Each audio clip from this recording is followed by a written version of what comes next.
Kartini berasal dari kalangan kelas bangsawan Jawa. Ia merupakan putri dari Raden Mas Adipati Aryo Sosroningrat, seorang patih yang diangkat menjadi Bupati Jepara setelah Kartini lahir. Kartini adalah putri dari istri pertama, tetapi bukan istri pertama loh. Ibunya bernama Mas Ajeng Asila, putri darinya Haji Siti Aminah dan Kiai Haji Madirono, seorang guru agama di Jepara. Kakek Kartini dari pihak ayah, Pangeran Aryo Tudjonegoro Adiningrat IV, menikah dengan Gusti Kanjeng Ratu Ayu, putri ke-10 dari Sultan Hamengkubuwana VI. Sang nenek juga secara kebetulan adalah saudara seibu dengan Sultan Hamengkubuwana VII dari pernikahan dengan permaisuri Gusti Kanjeng Ratu Sultan atau Gusti Kanjeng Ratu Hageng. Garis keturunan Bupati Sosroningrat bahkan dapat ditilik kembali ke istana kerajaan Majapahit. Semenjak Pangeran Dairen menjadi Bupati Surabaya pada abad ke-18, nenek moyang Sosroningrat mengisi banyak posisi penting di Pangarirejo. Ayah Kartini pada mulanya adalah seorang wadono di Mayong. Peraturan kolonial waktu itu mengharuskan seorang bupati beristrikan seorang bangsawan. Karena Mas Ajeng Asila bukanlah bangsawan tinggi, maka ayahnya menikah lagi dengan Raden Ajeng Muirzam, keturunan langsung Raja Madura. Setelah perkawinan itu, ayah Kartini diangkat menjadi Bupati Jepara, menggantikan kedudukan ayah kandung R.A. Uirjan R.A.A. Tejikromo. Kartini adalah anak kelima dari 11 bersaudara kandung dan tiri. Dari semua saudara sekandung, Kartini adalah perempuan tertua. Kakeknya, Pangeran Aryo Tudjonegoro VI, diangkat menjadi Bupati Demak dalam usia 25 tahun dan dikenal pada pertengahan abad ke-19 sebagai salah satu bupati pertama yang memberikan pendidikan barat kepada anak-anaknya. Kakak Kartini, Sosok Kartono, adalah seorang yang pintar dalam bidang bahasa. Sampai usia 12 tahun, Kartini diperbolehkan bersekolah di Europese Language School (ILS). Di sini, Kartini belajar bahasa Belanda. Namun, setelah usia 12 tahun, ia harus tinggal di rumah karena harus di pinggir. Karena Kartini bisa berbahasa Belanda, di rumah ia mulai belajar mandiri dan menulis surat kepada teman-teman korespondensi yang berasal dari Belanda. Salah satunya adalah Rosa Abedanon yang banyak mendukungnya dari buku-buku, koran, dan majalah Eropa. Kartini tertarik pada kemajuan berpikir perempuan Eropa. Timbul keinginannya untuk memajukan perempuan pribumi karena ia melihat bahwa perempuan pribumi pada status sosial yang rendah. Kartini banyak membaca surat kabar Semarang, The Locomotive yang diasuh Peter Brosh. Ia juga menerima les Cromwell atau paket majalah yang diedarkan toko buku kepada pelanggan.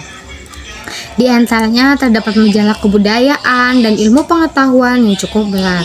Juga ada majalah wanita yang berjudul The Hollands Lily. Kartini pun kemudian beberapa kali mengirimkan tulisannya dan dimuat di The Hollands Lily. Dari surat-suratnya tampak Kartini membaca apa saja dengan penuh perhatian sambil membuat catatan. Kadang-kadang Kartini menyebut salah satu kalangan atau mengutip beberapa kali. Perhatiannya tidak hanya semata-mata soal emansipasi wanita, tetapi juga masalah sosial umum. Kartini melihat perjuangan wanita agar memperoleh kebebasan, otonomi, dan persamaan hukum sebagai gerakan yang lebih luas. Di antara buku yang dibaca Kartini sebelum berumur 20 tahun, terdapat judul Max Havelaar dan Surat-surat Cinta karya Multatuli, yang pada November 1901 sudah dibacanya sebanyak 2 kali.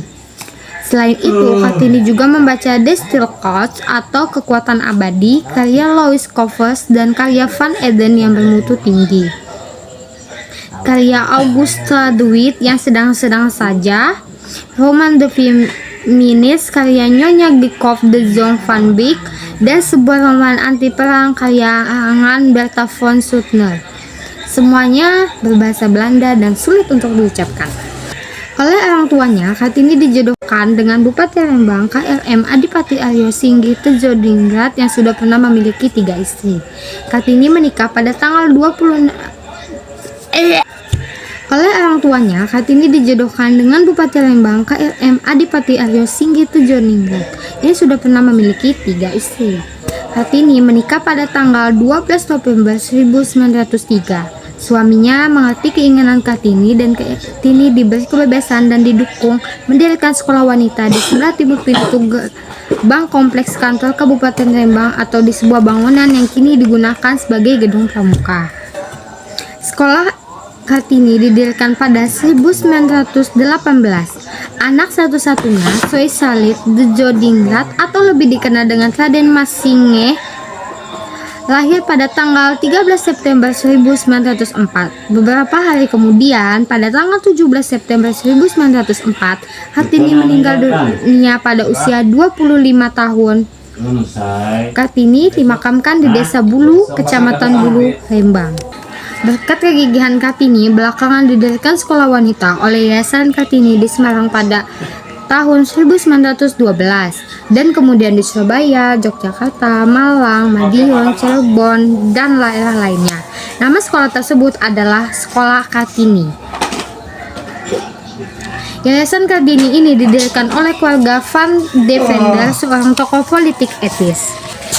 Meski tidak sempat berbuat banyak untuk kemajuan bangsa dan tanah air, Kartini mengemukakan ide-ide pembaharuan masyarakat yang melampaui zaman melalui surat-surat yang bersih. Cita-cita yang tinggi dituangkan dalam surat-suratnya pada kenalan dan sahabatnya orang Belanda, seperti Tuan H.I.